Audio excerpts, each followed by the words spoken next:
I wanted to use the time this evening to just sort of go over some reminders about how, as we're trying to find our way through this COVID, as we're trying to find our way through this pandemic, it's good and helpful to have some reminders about continuing to build our cash reserve and to build our emergency savings and to continue to pay ourselves first. This is something that we've always been talking about in terms of building into our budget, and especially during situations like this, which have really sort of tested all of us, I think.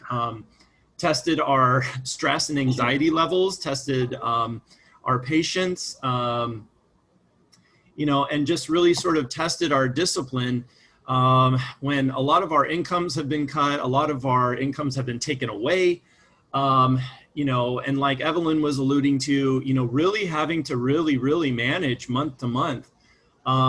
Sometimes it's hard to remember how to keep sort of like a bigger picture perspective, to make sure that we see the forest from the trees, because oftentimes we can get very sort of a narrow focus and we start to, stress about certain bills, or we start to stress about certain things, and we do away with a lot of the healthier like financial practices that we should be doing. So tonight I wanted to just talk about, let's not forget to continue when we can, as we can, to build our emergency savings. And of course, this is, coming from the perspective of us all trying to do the best that we can. Maybe right now, maybe we can't do that right now. Maybe it's not saving to have a cushion or saving to have an emergency savings, but maybe it's saving to make sure that we have a bill covered for next month. Or maybe it's saving to make sure that we need to take care of certain responsibilities.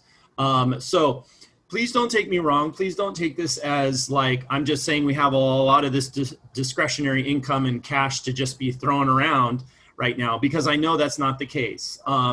This has just been such a prolonged experience for all of us.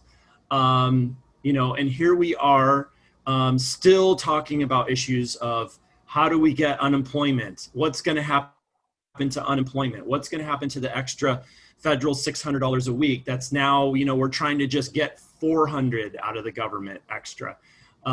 When is that second stimulus check going to potentially come around?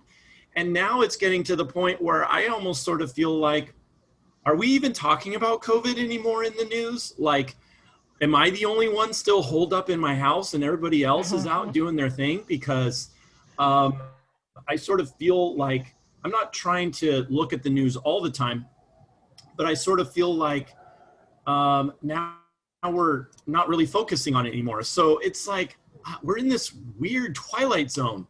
And I just wanted to, talk about some reminders about what we can do in little ways to help ourselves over the next couple of months.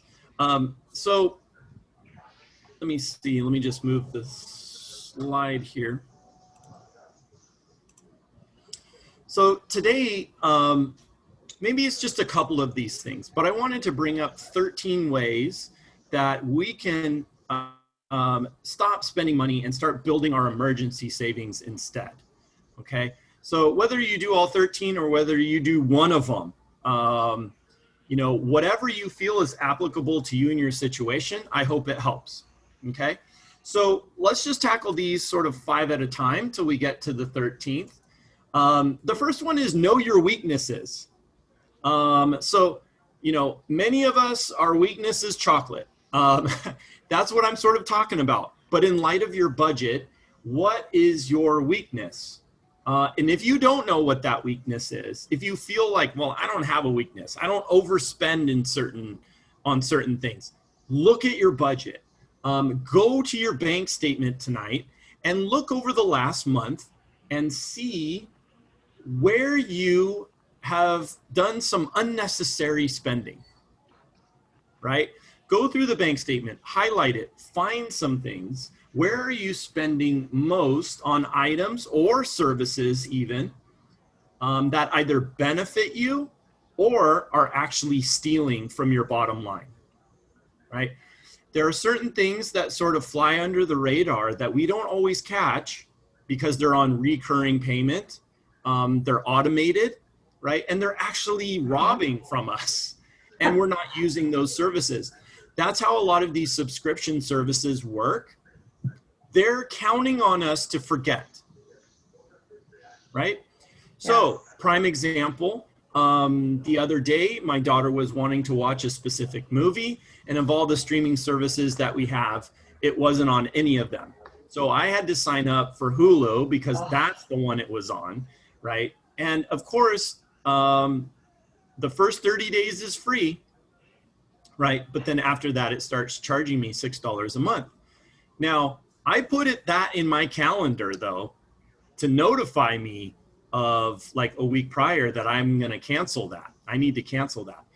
But the expectation, the sort of psychology behind the subscription services is that you will forget, and that it will continue to charge you month after month after month, right?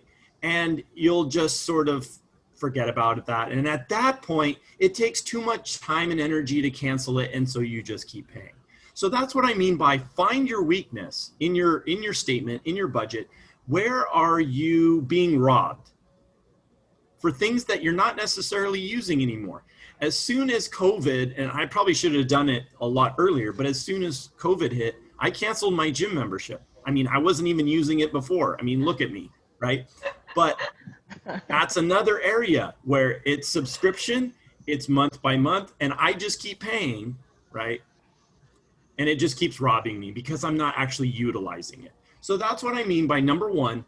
Now is a great time during COVID to figure out what is our weakness, right? And once we find that unnecessary spending, let's either turn it off, use it and get our money's worth, or just limit that spending, okay?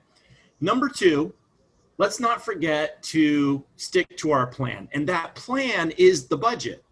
So if you haven't created a budget yet, and we've been talking about this in multiple sessions now, now is the time during this pandemic to identify where you overspend, create a budget to sort of keep these temptations like on lock, and make sure that we're sticking to, we talked last time about what's called the 50-30-20 rule. 50-30-20 rule, right? Now, it is a rule of thumb, and that's a general rule, which they say should apply to everybody, but everybody's situation is different.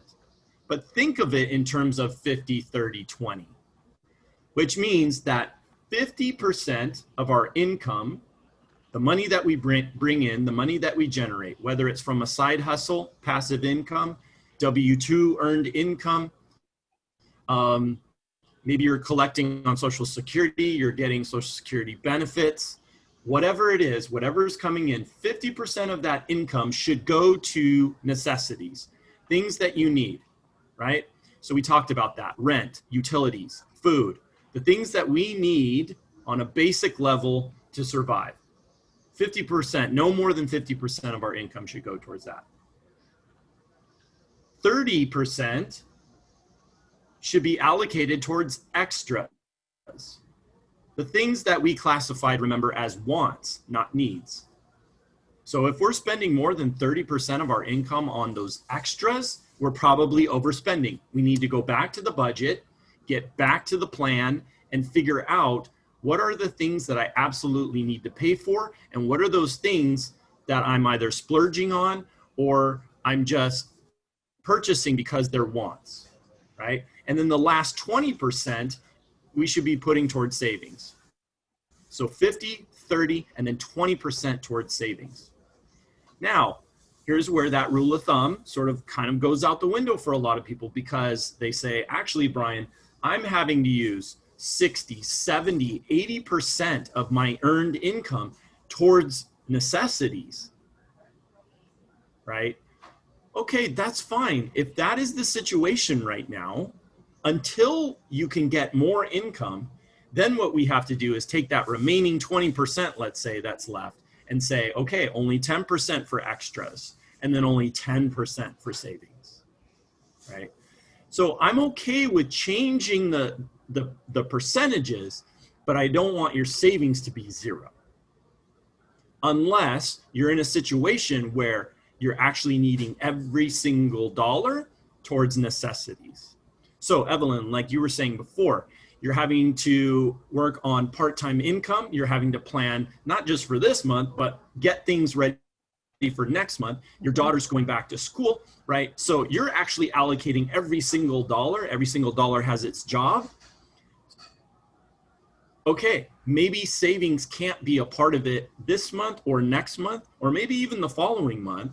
But I just want to sort of plant that seed to say, look, for the time being, if that's going to be how it's going to be, then fine. But ultimately, after that, when you come out of that, then we need to come back to sort of reallocating and saying, okay, I have to have 10%. I need to have 5%. I need to have 20%, whatever it is, at least towards paying me first, towards savings. Yeah. Well, we were able to put something into a savings. Oh, good. But I may have to use that if needed. We're trying not to use it.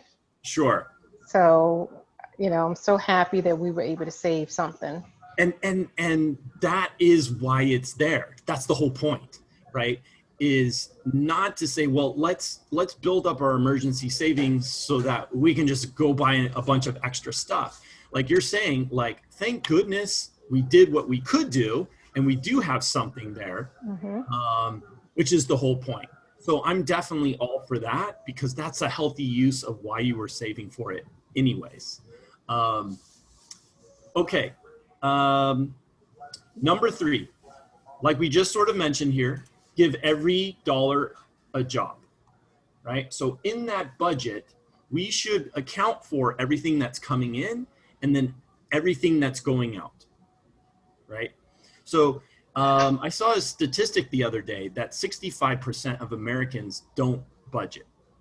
So that's a pretty high number, which we could have probably assumed was probably going to be about right, if not higher, right? Because we're just sort of doing the mental math, right? We're not really tracking anything. We're just sort of like mentally keeping track. But when we actually sit down, and even if it's just penciling out a budget, even if we're doing it on a spreadsheet, even if we're using it on an app on our phone, when we're creating that budget, our goal, remember, is to budget to zero. If we budget to zero, meaning we gave every dollar a job, it was paying rent, it was buying groceries, it was paying for my Wi-Fi, it was paying for school, whatever it is. If we have money left over, what we tend to do, instead of putting it into savings, like maybe Evelyn was doing, a majority of Americans say, wow, I had money left over? Amazing. I'm going to go spend that right now. Yeah. And it's gone. I get that. Yeah. Me too. Especially with the stores, especially because we don't know what's going to happen. And at one point when I was going to the grocery store, I was spending, oh my goodness, so much just to make sure in case everything's shut down and, we can't get out when everything's closed. So I've now reduced it to pretty much my regular grocery budget. So I'm almost there. Yeah, great. And I think, Christina, you had even talked about that last time of like, Evelyn was saying, in the beginning, we didn't know what we needed. We didn't know how much of it. We didn't know what was going to be like, gone when we would go to the store. So we would sort of like overbuy just because we didn't know what sort of like shelving situation we were going to experience. Did I need 10 bottles of salad dressing because, it was going to be gone the next time?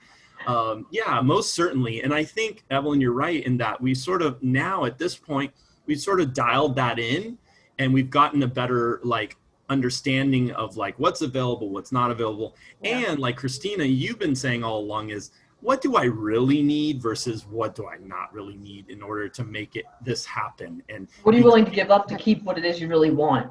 Yeah, exactly. And that's what I do now because I got extra toilet paper, so I have enough in the closet, so I really don't need to get anything right now. I know who to call if I need some then, Evelyn. Yeah, and to this point, number 4, something that I think is very helpful that is just, I don't know, maybe common sense, and maybe you guys do this, but I think it's a good reminder too that I tell a lot of people is, make sure that you shop with a list, because when you have a list, you're going with purpose and intention.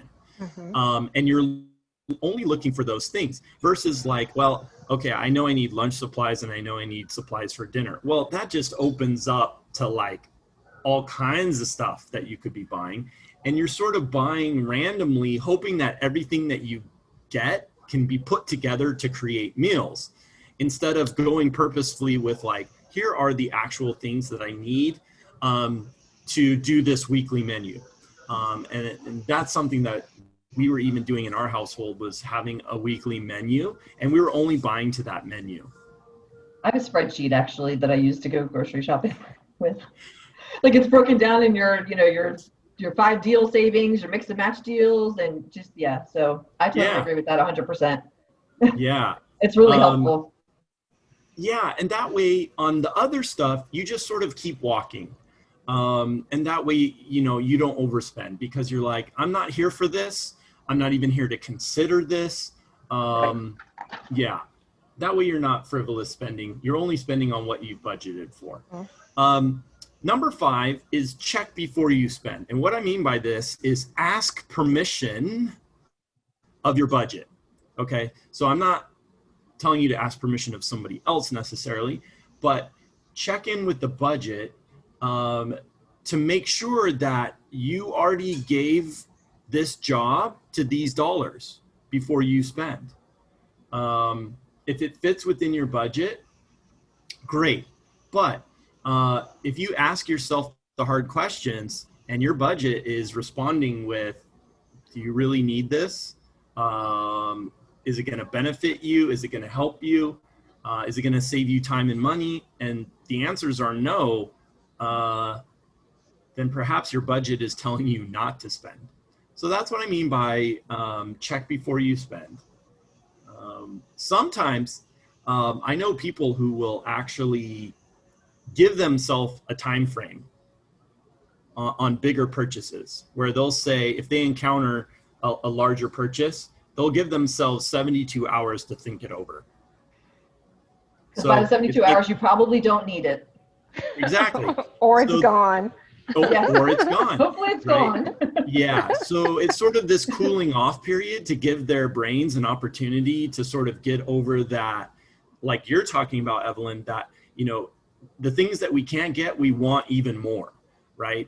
So in that moment, if you can just walk away from it, think about it, and then you realize I don't need this anymore, then, your mind has told you, yeah, good thing I didn't spend on that. So yeah, check before you spend. Number 6,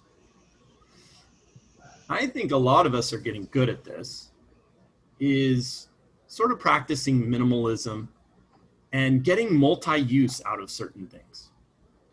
During this time, I've really sort of, like Christina, you were saying, played with this idea of what is absolutely necessary. I think we realize that we can live on a lot less. Absolutely. Mm-hmm.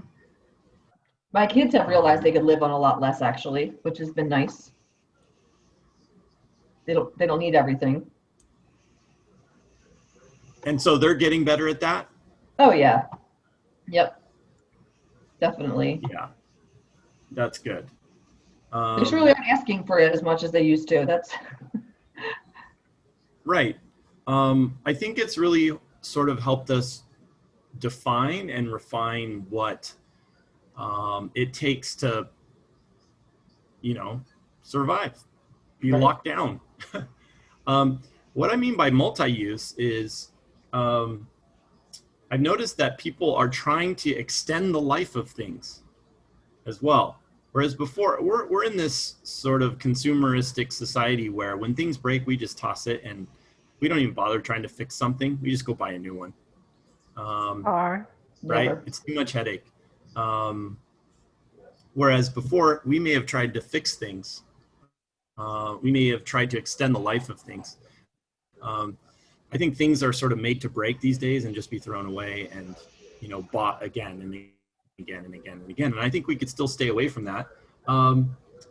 I saw the other day this concept of reusable paper towels. Yeah, my boyfriend bought them off of Amazon, and they work. Oh, good. Okay, so it's good to hear. Yeah, it's sort of a different material, right? Yeah, it's like they smell kind of funky, I'm not gonna lie, but yeah, they were super durable. We got really a lot of use out of them, actually. I kind of laughed at him when he first said it. I'm like, oh, come on, that's like, because I'm a paper towel junkie. That's probably my biggest downfall. And he got them, and they really do work, just as a side note. Yeah. So I think there's a lot of these consumer products that are now being created to have multi-use, right? So we're reducing our use of things, and then we're making things last longer. And I think that can also help us save money too. Not that paper towels are going to break the bank per se, but on these items where we just use them over and over and over, like another example of that would be just even like, you know, making coffee at home. That just saves so much money. And I'll show you a graphic at the end on that. That's sort of one that I come back to because I'm so guilty of that. And COVID's helped me a lot in terms of saving funds there. So I'm happy about that. Number 7, I think we're all doing this. We're all ditching, you know, eating out and food delivery. Yeah, you got to splurge once in a while. And yeah, you got to do it for convenience. But like I said, we've had a household, you know, weekly menu that we've stuck to. It sort of gets other people in the household involved. I would imagine for you, Evelyn, too. I think I remember your daughter had gone to culinary school at some point.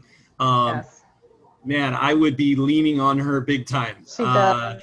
She does cook a lot. Yeah, Mostly during the week.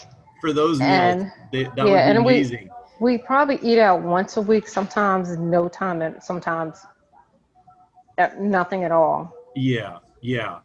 And then sort of connected to this is number 8 in terms of I'm a big leftovers guy. I love them. Me I love too. them. And, you know, at dinner time, if there's leftovers, I'll pack it up right then and there. It's ready for the next day. Yeah. I have no problem microwaving or whatever. I'm not picky like that. Yeah, that's what we do. Yeah, and it saves me time and energy in the next day. I don't have to figure out what I'm going to eat, make something else, start from scratch, go get something or whatever. So even something as simple as packing the night before, you know, can help. Number 9 is squash sale shopping. Don't buy something just because it's on sale. No. Okay. You know, just because Like my it mix was and match only deals $5, where I think I'm getting a deal and I'm really not getting a deal because I only really need 2 things out of the 5 that I have to buy. That kind of thing, you mean? Oh. Yeah, no, I understand that that's difficult too. What I'm referring to here is don't go looking for unnecessary items because they're on sale. Okay.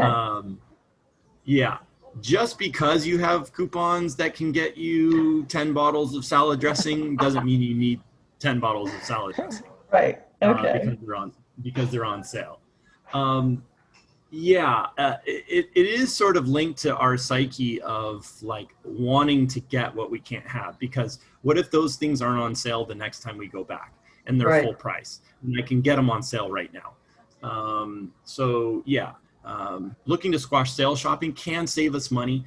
We can divert that into savings instead. Okay.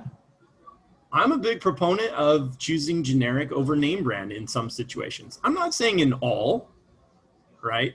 But there are instances where a plastic fork is a plastic fork, you know, and I can use the cheapy brand and get twice as many instead of using some, name brand product that, has crystal clear plastic. Who cares? I don't care about that sort of thing. I'm willing to save money that way too. Other things, you have to go name brand because it's quality. Yes. It's about quality. And sometimes we also have to understand that quality actually saves us money in the long run too. Maybe it's when it comes to clothing, that certain textiles, certain fabrics, certain quality of construction is going to last you longer. And that just because a shirt is $5 compared to a shirt that's $65, that $65 might save you money in the long run. Maybe not so much in the short term. But I think opting for generic over name brand in a lot of situations can help us out. We could be saving 30 to 60%. Now, prescription drugs, no, I'm not going to say do generic unless you know for certain that that's just fine. And you see this happening a lot of times too, even in just over-the-counter sort of things at your local pharmacy, where it's like, okay, I need Band-Aids. So am I going to get the Band-Aid brand, or am I just going to get the generic Target Band-Aid? It's going to do the job. Number 11, like we were talking about before, cancel, cancel, cancel. If you're not using something, cancel it. Cancel any unnecessary subscriptions. So the gym membership, any streaming services that you're not using, but you just got it for that one thing like I was talking about. So on a monthly basis, sort of audit yourself and see, what am I using? What am I not using? I can set up a couple of free weights and a yoga mat at home. Like, I don't need the gym membership, and I don't want to go there anyways with COVID. So, and it's not even open. So why am I even paying for this? I'm trying to think of some other examples of sort of cancel, things that we can cancel. I think you hit it on the head with the streaming services, or even narrowing it down to just like Netflix or Hulu. You don't need to have all of them. Right. Definitely think that's Yeah, I canceled my Amazon, and come to find out my daughter had Amazon too. Oh. She canceled hers because we really weren't using Amazon. Right. I know she had Amazon. Yeah, that's another prime example.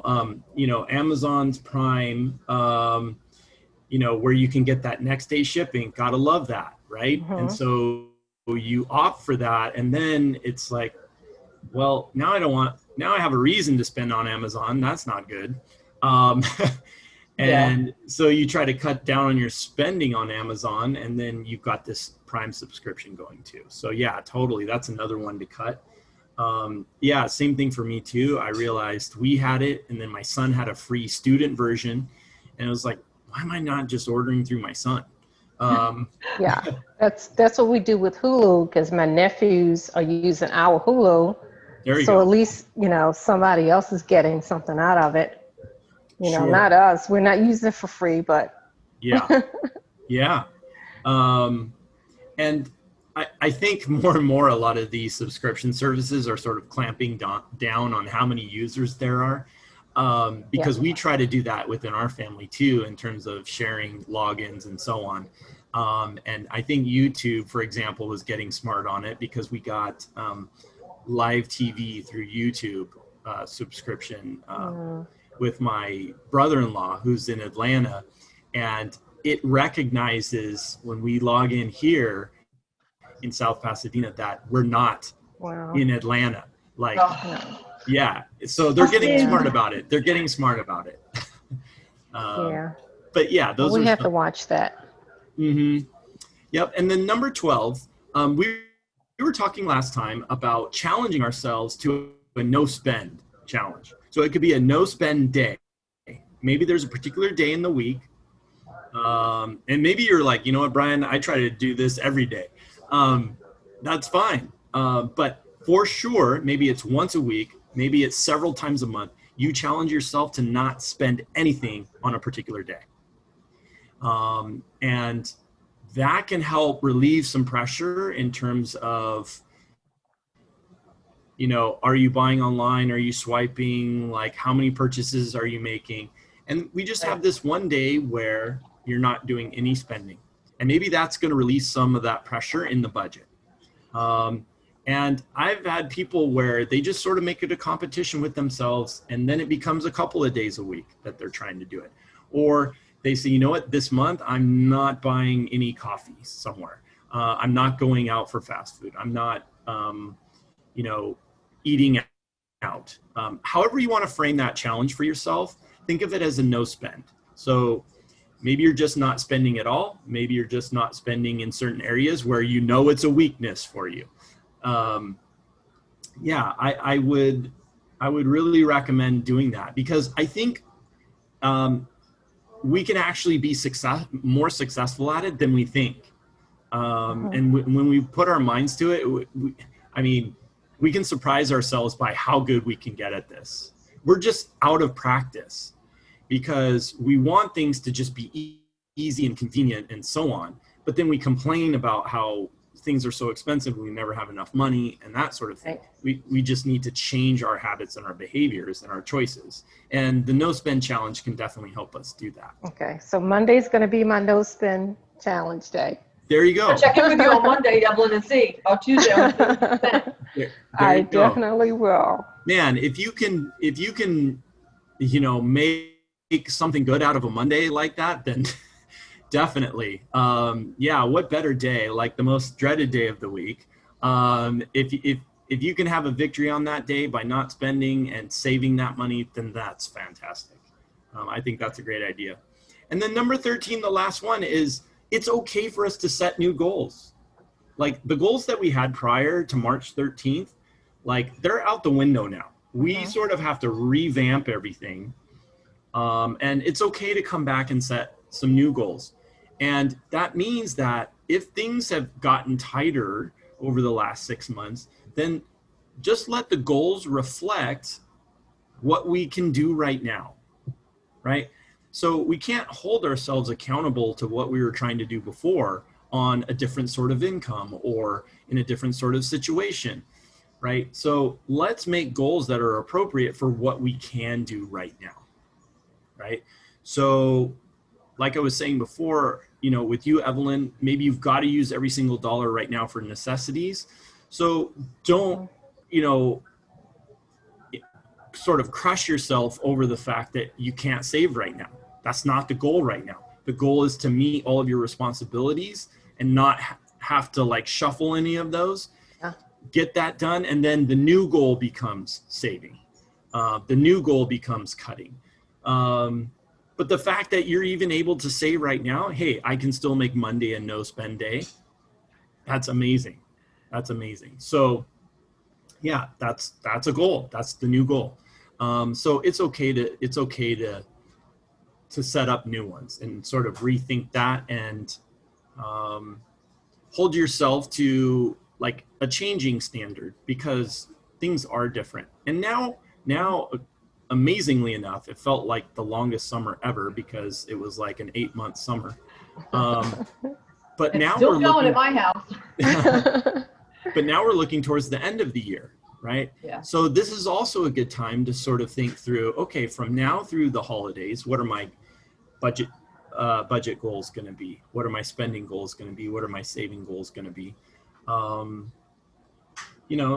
make something good out of 2020 before we're looking at New Year's resolutions again.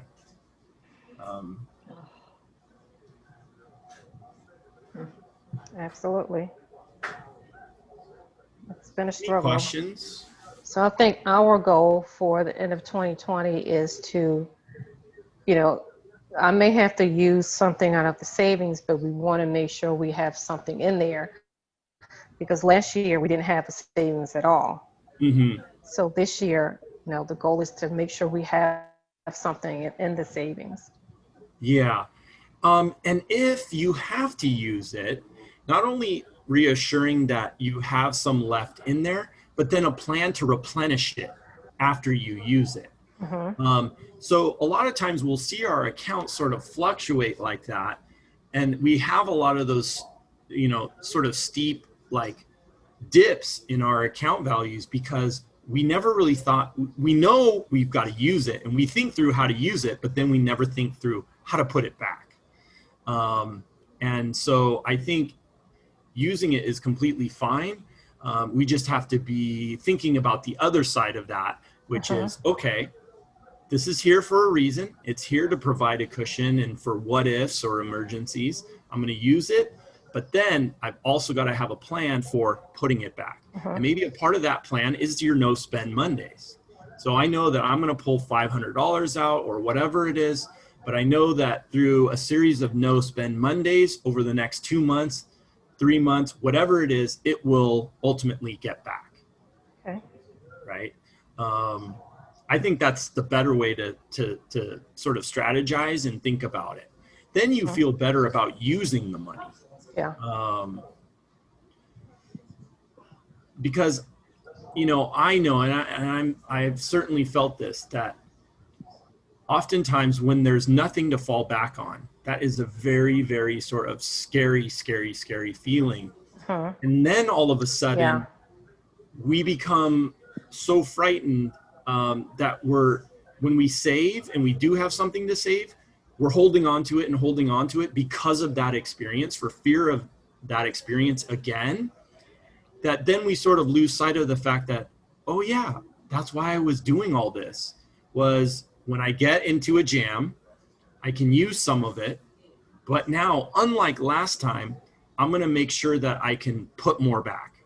Yeah, and that's what I'm having to deal with now. I mean, how do I put it back? Because I may have to use it to cover some bills, since she doesn't have, you know, money to pay, you know, 2 of the bills. So, I mean, I'm just trying to figure out, how do I put it back? Yeah.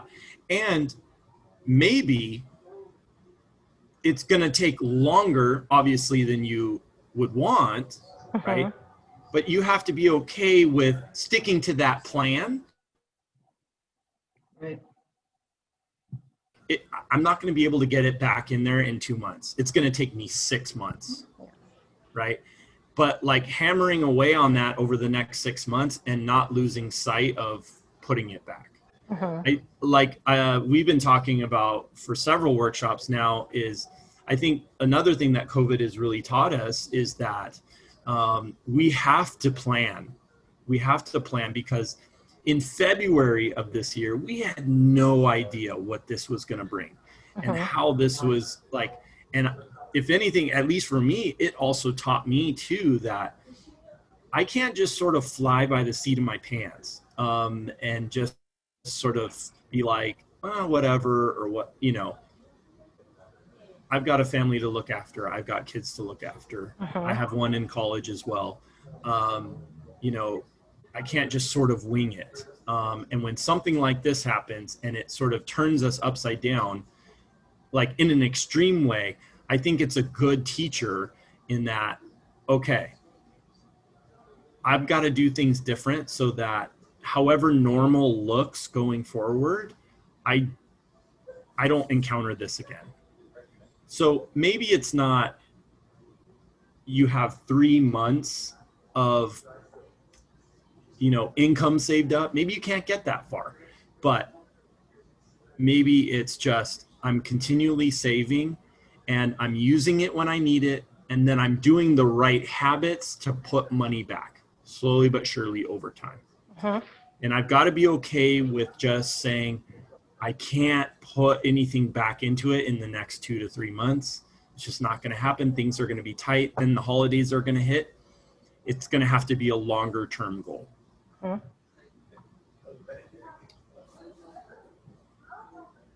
Okay. Last thing that I'm just going to put out there, Christina, this is for anybody that you talk to, and Evelyn, this is for you most certainly. Outside of just these sort of general Zoom workshops that we're doing on a regular basis, if you have any specific questions, and maybe it's 1 or 2 just real quick questions, you can always email Christina and she can get those to me. And between the 2 of us, we'll find answers for you. If you would like to talk one-on-one with me, and you just want to sort of go through your budget and try to find ways to save and put back money, and you want me to see like specific numbers that you're working with and help you on the math of that all and how that's all going to work out between you and your daughter and just sort of putting that puzzle together, I'm more than happy to schedule one-on-one sessions. And you could do that through Christina. She'll ultimately have a calendar with available days and times. Okay. So that's available to you for free through Family Promise as well. Okay, I do have a few things, and I emailed Chris on them, so I would like to follow up with those at some point. Oh, yeah. We have some other scenarios, like my daughter. She did not get financial aid because of my income. However, she was able to get a grant to cover tuition and fees, so thank God for that. Yes. But she did not take out a student loan, so that's one of the things I wanted to find out. Should she do something like that to cover bills for herself, or should we just wait? I think we're just going to wait. Yeah, I mean, if you're going to try to, and I'll just speak to that real quickly. If you're going to try to cover the expenses or what's remaining out of pocket for the time being, that's fine. If you feel like you get to the point though where you're like, oh my gosh, we can't cover all these added expenses for school, that may be the time where we start looking for some loan options. And what I mean by that is that a federal student loan that we should be taking? Maybe there are community resources where we can get an interest-free student loan, so there's no interest involved. Yeah, we can definitely start looking at that, just so you know what your options are if and when you may need to potentially borrow money. Okay. Yeah. I don't think it's going to happen until next year. We're going to look at it because right now, we can't do it, but she's covered with the exception of a few things, and we'll just pull it out of pocket somehow. So. Okay. And that was, did you do her FAFSA or did she do it? We did it together. Oh, okay. Yeah, because sometimes, and not to say that your daughter wouldn't know how to do it, but sometimes I look at FAFSAs that were done by students all by themselves, and they're not correct. The numbers were wrong, and it's affecting their financial aid. So yeah, she didn't get any financial aid. She didn't get the Pell Grant either. She did not? No, no, because of my income. Okay. Because even though I put her on my taxes, they were saying that they would count my income. How old is your daughter? She is 20. Yeah. Unfortunately, for the sake of FAFSA, you can't be an independent student until you're 24. Yes. So like she couldn't just do it on her own and just report her own income. So yeah, she has to report your income and assets. The thing I would ask you is, have you talked with GCC's financial aid office? We did, because when she saw that she wasn't getting financial aid, we called the school and found out that they had a grant that she received to cover the tuition and the fees. But I think we have to pay for a few other things which were pretty minimal. So we're just going to cover those. Okay, good. That's going to cover the 2020 and the 2021. Okay, perfect. But then we have to start looking at, the 2020, the 2021, 2022. Right. Yeah, no, exactly. And the reason I say that, you should keep in constant sort of communication with financial aid is that, as you well know, on the FAFSA, it's looking at tax data from 2 years prior. Yes. So what you made 2 years ago could be completely different than what's happening during COVID right now, where, like you said, I'm only doing part-time hours. I'm not bringing in the same amount of income. So oftentimes it's very good to communicate with the school to say, look, you were looking at a picture of like 2 years ago. That's what she explained. yeah, you can't base my daughter's financial aid on that, because right now, this is all I'm bringing in. So a lot of times it takes sort of an update with the financial aid office. Some That's schools what they, yeah. that's what they're Okay. doing. And she was supposed to send the paperwork over so we can redo it. Okay, perfect. Good, good, good. So yeah, it sounds like you guys are like on top of all of that, which is good. So yeah, I think if you have this particular school, you're covered and you're just sort of having to pay for incidentals. That's good. It sounds like GCC is cooperating and sort of working with you, where sometimes it's hard at community college. There's so many students, right? Yeah. And it's sort of hard to advocate, for yourself. So that's Yeah, because good. at first she owed. I'm going, you should have told me you owed something, so we immediately called the school and found out what we needed to do. So we got that straightened out because she had already paid for it. I'm like, okay, we really need that money. Don't do it. Right. Yeah, no, exactly. Yeah, that's good. So yeah, in the future, if you want to talk about scenarios like this, if you have other financial issues you want to discuss, like let Christina know and we can get something scheduled. Okay. Yeah. I'll do that because I would like to discuss a scenario hopefully this week Yeah, that sure. I'm looking at. Yeah. And we could just meet over Zoom. Okay. Well, thank you. I appreciate you taking time this evening, especially during dinner time. Oh, no worries. Yeah. And it's good seeing you, even though it's virtually. Yes. And like I said, it's really dark in here. So we just turn the lights off. No, it's okay. The electricity is. I think the bigger problem for you and I is that we wear glasses. And so people can never tell if we're actually making eye contact. But I feel the same way as I'm sitting here writing. I'm like, do they think I'm like not paying attention because I'm just writing on my with all this glare on our glasses. Yeah, and it's because the lamp's over my shoulder and the light. And if I turned the other light on, you would see my gray hair. Oh, great. Let's not talk about that. I'm like, oh, I need to color. Well, you guys be well. And Thank you, 2 weeks from now, we'll have our next topic. Okay. Correct. Yep. Sounds good. All right. Okay. Thank you so much, Evelyn, for joining. Thank you, You're Brian. welcome. Have a Bye, good night, guys. Take care. Be Bye-bye. safe.